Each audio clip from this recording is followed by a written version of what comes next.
Bonjour, aujourd'hui on va voir pour la continuité des 7 principes hermétiques, le deuxième qui est le principe de correspondance. Ce qui est en haut est comme ce qui est en bas, ce qui est en bas est comme ce qui est en haut. Ce qu'il y a à l'intérieur est comme ce qu'il y a à l'extérieur et l'univers est comme notre âme. Personnellement, je trouve que c'est la loi qui est la plus utile quand on cherche la clarté. Ça dit qu'en connaissant notre propre nature, notre propre esprit et le monde qui nous entoure, nous pouvons mieux comprendre l'univers et les plans supérieurs. Ce deuxième principe hermétique, qui est le principe de correspondance, nous enseigne que plus nous étudions notre intérieur, donc nos émotions, nos réactions à certains événements, et plus nous sommes en mesure de comprendre ce qui se passe à l'extérieur. Nous allons aussi faire référence au microcosme. Le microcosme étant le petit monde, donc l'homme, par rapport au grand monde qui est l'univers, donc le macrocosme. Bien sûr, chacun des principes sont interreliés et si on l'accorde le principe de correspondance avec celui de vibration, on va souvent dire que qui s'assemble se ressemble. Aussi, sachons que ce qu'on appelle les synchronicités, c'est souvent la cohérence de ce qui vibre à l'intérieur de nous par rapport à ce que nous attirons à l'extérieur de nous.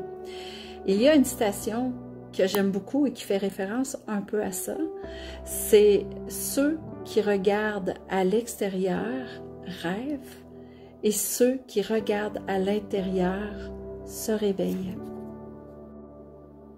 Comment pouvons-nous appliquer le principe de correspondance dans notre vie au quotidien?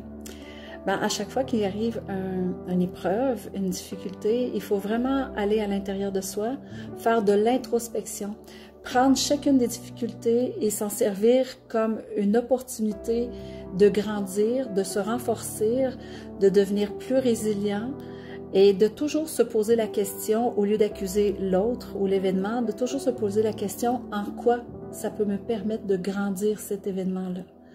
En quoi cette personne-là peut m'aider à trouver des solutions pour guérir des choses ou des blessures qui sont encore à l'intérieur de moi. Toujours ramener à soi chacun des événements qui nous arrivent et qui nous créent du désagrément. Et pour conclure, pour ce principe qui est le principe de correspondance, je vais répéter une chose que j'ai déjà dite pour le premier principe qui est le principe du mentalisme, c'est l'importance de nos pensées. Sachez que chacune de vos expériences et de ce que vous vivez dans votre vie au quotidien est le reflet de vos pensées que vous cultivez. Donc, choisissez avec soin vos pensées. Sur ce, je vous remercie pour votre attention et je vous dis à la prochaine pour le troisième principe hermétique et la suite jusqu'au 7e principe. Merci. Troisième principe hermétique est celui de la vibration. Ce principe stipule que rien ne repose, tout bouge, tout vibre. Ce principe incarne la vérité comme de quoi que tout est en mouvement, tout se meut et qu'en fin de compte, tout ce qu'il y a, c'est différents taux de vibration.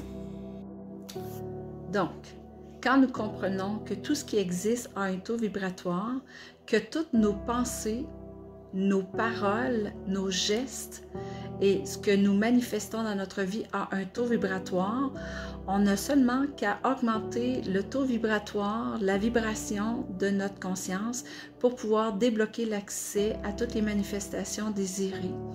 Le grand Nikola Tesla disait « Si vous voulez percer le secret de l'univers, passez en termes d'énergie, de fréquence, d'information et de vibration. »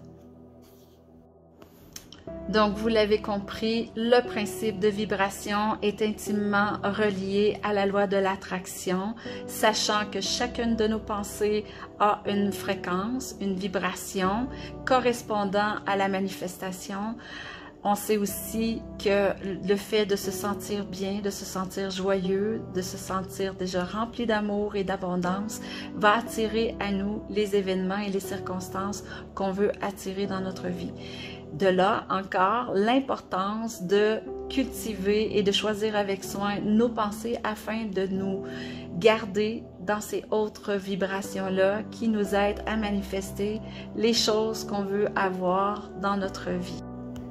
C'est ce qui met fin au troisième principe, celui de vibration. J'espère que ça vous a plu. Je vous remercie beaucoup pour votre écoute et je vous dis à la prochaine.